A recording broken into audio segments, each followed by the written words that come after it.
April 21 ഈസ്റ്ററിൻ്റെ 4-ാം ഞായറാഴ്ച. യോഹന്നാൻ 10-ാം അധ്യായം 11 മുതൽ 18 വരെ വാക്യങ്ങൾ. 1964 പോൾ ആറാമൻ മാർപ്പാപ്പ ദൈവവിളി ഞായറാഴ്ചയായി ആരംഭം കുറിച്ചു. ഈസ്റ്ററിൻ്റെ 4-ാമത്തെ ഞായറാഴ്ചയാണ്. ഇതിനെ നല്ല ഇടയൻ ഞായറാഴ്ച എന്നും വിളിക്കുന്നു. ഈ വർഷം ഏപ്രിൽ 21 ലോക പ്രാർത്ഥനാ ദിനത്തിൻ്റെ 61-ാം വാർഷികം ആചരിക്കുന്ന വൊക്കേഷൻ സൺഡേ ആയി ആഘോഷിക്കുന്നത്. വിശുദ്ധ യോഹന്നാൻ്റെ സുവിശേഷത്തിലെ 10-ാം അധ്യായത്തിലെ യേശുനാഥനെ നല്ല ഇടയനായിട്ട് ചിത്രീകരിക്കുന്നുണ്ട്. ഓരോരുത്തരുടെയും ദൈവവിളിയെക്കുറിച്ച് ഒരു അവബോധം ഉളവാക്കുവാൻ ഈ ഞായറാഴ്ചത്തെ വായനകൾ സഹായിക്കുന്നു. ഒരു നല്ല ഇടയനായിരിക്കുക എന്നതുകൊണ്ട് എന്താണ് അർത്ഥമാക്കുന്നത് എന്ന് വായന പറയുന്നുണ്ട്. ഇടയൻ കാലാവസ്ഥയെയും വേട്ടക്കാരെയും ശ്രദ്ധിക്കണം. കാലാവസ്ഥ വ്യതിയാനം വകവെക്കാതെ ആടുകൾക്ക് ചുറ്റും നിൽക്കണം. ഇടയന് ആടുകളെ നന്നായി അറിയേണ്ടതുമുണ്ട്.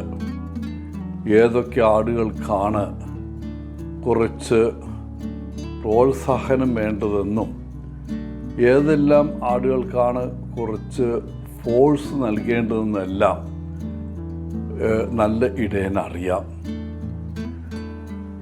വളരെ അപകടകരമായ അല്ലെങ്കിൽ ധാരാളം ബുദ്ധി ഉപയോഗിക്കേണ്ട ഒരു ജോലിയാണിത്. എല്ലാ ആത്മാർത്ഥതയിലും യേശുവിൻ്റെ കാലത്ത് നല്ല ഇടയന്മാർ കുറവായിരുന്നു. ഇന്നത്തെ ഈ തിരുനാൾ പുരോഹിതന്മാരും അല്ലെങ്കിൽ സന്യാസരും മാത്രമല്ല, വിവിധ മേഖലകളിലുള്ള ഇടയന്മാർ എന്ന നിലയിലുള്ള നമ്മുടെ ഓരോരുത്തരുടെയും ദൈവവിളിയെ ഓർമ്മിപ്പിക്കുന്നു. ഓരോ മാതാപിതാക്കളും തങ്ങളുടെ കുട്ടികൾക്ക് നല്ല ഇടയന്മാരായിരിക്കണം. വിവാഹിതരായ ഓരോ ദമ്പതികളും അവരുടെ വീട്ടുകാരോടുള്ള കടമയായി അത് കണക്കാക്കണം. കുടുംബാംഗങ്ങളെ പരിപാലിക്കുന്നത് അവരുടെ അജപാലന ഉത്തരവാദിത്തമാണ്. മാതാപിതാക്കളെ ശ്രദ്ധിക്കുകയും അവരെ അനുസരിക്കുകയും ബഹുമാനിക്കുകയും ചെയ്യുക കുട്ടികളുടെ അജപാലന കർത്തവ്യമാണ്.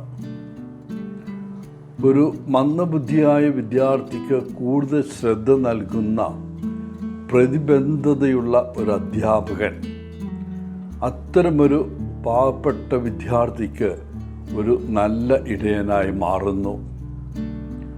ഉത്തരവാദിത്വമുള്ള ഒരു നേഴ്സ് അല്ലെങ്കിൽ ഡോക്ടർ രോഗിയെ ഇടയ്ക്കിടെ പരിശോധിച്ച് രോഗിയിൽ കാണുന്ന മാറ്റം മനസ്സിലാക്കി നിശ്ചിത സമയത്ത് വേണ്ട മരുന്നുകൾ നൽകുന്നത് ആ രോഗിക്ക് ഒരു നല്ല ഇടയനാണെന്ന് തെളിയിക്കുന്നു.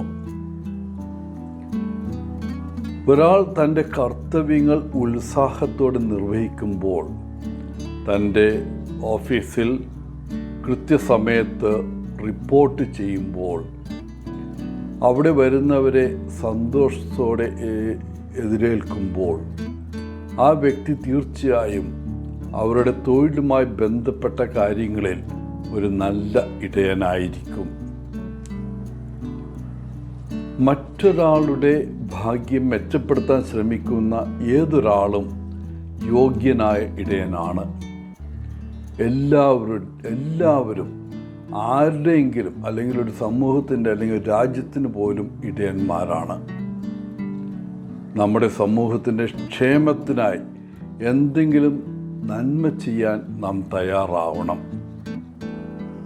നല്ല ഇടയൻ എന്നറിയപ്പെടുന്ന ഈ ഞായറാഴ്ച ക്രിസ്ത്യാനികൾ എന്ന നിലയിലുള്ള നമ്മുടെ തൊഴിലിനെക്കുറിച്ച് നാം ബോധവാന്മാരാകണം. കരുതലും സ്നേഹമുള്ള വ്യക്തികളായിരിക്കുവാനുള്ള ഒരു ആഹ്വാനമാണത്. കരുതലും സ്നേഹവുമാണ് സുവിശേഷത്തിൻ്റെ കാതൽ. അതാണ് ക്രിസ്തു മതത്തിൻ്റെ യഥാർത്ഥ സത്ത. നമ്മുടെ സംരക്ഷണത്തിൽ ഏൽപ്പിക്കപ്പെട്ട ആളുകൾക്ക് വേണ്ടി ജീവൻ പോലും സമർപ്പിക്കാൻ തയ്യാറാകുന്ന നല്ല ഇടയന്മാരെ പോലെ ആകാൻ നമുക്ക് പ്രാർത്ഥിക്കാം. എല്ലാവർക്കും ഇന്നത്തെ തിരുനാളിൻ്റെ മംഗളങ്ങൾ നേർന്നുകൊണ്ട് ഒത്തിരി സ്നേഹത്തോടെ പോളച്ചൻ CSSR ഫ്രം കേരള.